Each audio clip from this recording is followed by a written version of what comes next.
Right details చూద్దాం. ఓడిపోయిన నేను ఎప్పుడు నియోజకవర్గం నుంచి పారిపోలేదన్నారు కాకినాడ వైసీపీ ఎంపీ అభ్యర్థి సునీల్. కాకినాడ ఎంపీగా 4వ సారి పోటీ చేస్తున్నానని, ఈసారి పక్కా విజయం సాధిస్తానని తెలిపారు. కాకినాడ పేరు చెడగొట్టేలా పవన్ కళ్యాణ్ మాట్లాడుతున్నారని, మెగా కుటుంబంతో సన్నిహితంగా ఉన్నప్పటికీ రాజకీయాలు వేరు, వ్యక్తిగత జీవితం వేరన్నారు. 2వ సారి వైసీపీ ప్రభుత్వం ఏర్పడుతుందన్న సునీల్, నేను స్థానికుణ్ణి, ఇక్కడే పుట్టాను, ఇక్కడే పెరిగాను, పక్కా లోకల్ అన్నారు. ప్రభుత్వం చేస్తున్న సంక్షేమ పథకాలు మమ్మల్ని గెలిపిస్తాయని, ప్రజలు ఎప్పుడూ డిసైడ్ అయిపోయారని సునీల్ ధీమా వ్యక్తం చేశారు.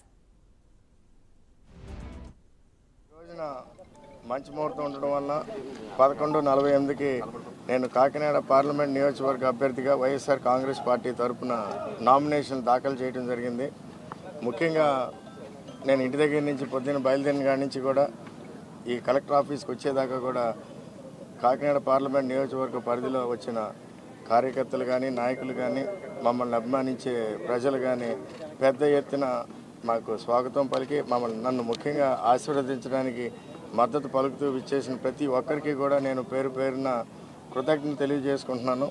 అలాగే ఈ రోజున వైఎస్ఆర్ కాంగ్రెస్ పార్టీకి మొన్న చంద్రశేఖర్ రెడ్డి గారి నామినేషన్ కానీ, అదే కాకినాడ సిటీలో, కాకినాడ రూరల్లో కన్నబాబు గారిది కానీ, అలాగే పిఠాపురంలో గీత గారిది కానీ, అలాగే నేను తునిలో దాడిశెట్టి రాజా గారిది కానీ, అలాగే జగ్గంపేటలో తోట నరసింహ గారిది కానీ, ఇది చూసుకుంటే ఈ 6 అలాగే ప్రతిపాడులో వరుపుల సుబ్బారావు గారిది కానీ, ఎందుకంటే పెద్దాపురం ఇప్పుడే అయిపోతున్నారు ఇదే ముహూర్తానికి. బట్ ఈ 6 అసెంబ్లీ సెగ్మెంట్స్లో కూడా భారీ ఎత్తున ప్రజలు మద్దతు ఇవ్వడం కానీ, వైఎస్ఆర్ కాంగ్రెస్ పార్టీ కార్యకర్తలు, నాయకులు, ప్రజలు ముఖ్యంగా ఆ నియోజకవర్గాల్లో పెద్ద ఎత్తున వచ్చి ఈ నాయకులకి మా అందరికీ కూడా మద్దతుగా మా వెన్నంటూ ఉంటూ కూడా ఇచ్చిన ఇది అంత భరోసా చూస్తూ ఉంటే వైఎస్ఆర్ కాంగ్రెస్ పార్టీ ఈ కాకినాడ పార్లమెంటు పరిధిలో 7 నియోజకవర్గాలు ఆల్రెడీ గెలిచేసే విధంగా కూడా ఈరోజు మద్దతు ఉందని చెప్పి కూడా మీ అందరికీ తెలియజేసుకుంటున్నాను. అలాగే ముఖ్యంగా కాకినాడ పార్లమెంట్ నియోజకవర్గాన్ని కూడా వీళ్ళందరి సహాయ సహకారాలతో ఈ 7 అసెంబ్లీ సెగ్మెంట్లు గెలుచుకుని కాకినాడ పార్లమెంట్ నియోజకవర్గం కూడా భారీ మెజార్టీతో గెలుస్తామన్నకి ఈరోజు ఇచ్చిన మద్దతుతో సందేహం లేదని చెప్పి కూడా మాకు అనిపిస్తూ ఉంది.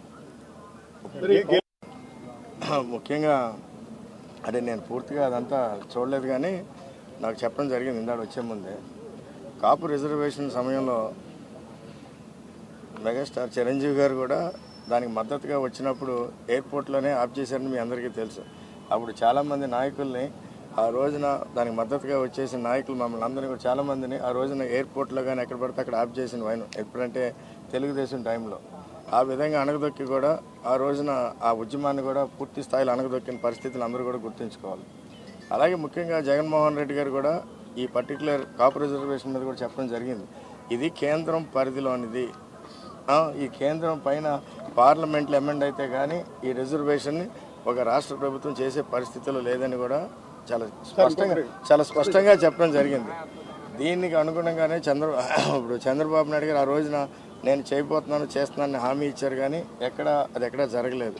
కానీ దానికి భిన్నంగా జగన్మోహన్ రెడ్డి గారు కాపు నేస్తామని పెట్టి ఈ రోజున ప్రతి కాపు మహిళ అకౌంట్లో ప్రతి సంవత్సరం కూడా కాపు నేస్తం పేరిట 15,000 రూపాయలు వేయటమే కాకుండా అలాగే అమ్మ ఒడి కార్యక్రమం రకరకాల పథకాల ద్వారా కూడా ప్రతి కాపు కుటుంబానికి ముఖ్యంగా మధ్యతరగతి నిరుపేద కుటుంబాలు అన్నింటిని కూడా ఆదుకున్న విధానం కూడా మీరందరూ కూడా చూస్తూనే ఉన్నారు గడిచిన 4-5 సంవత్సరాలుగా.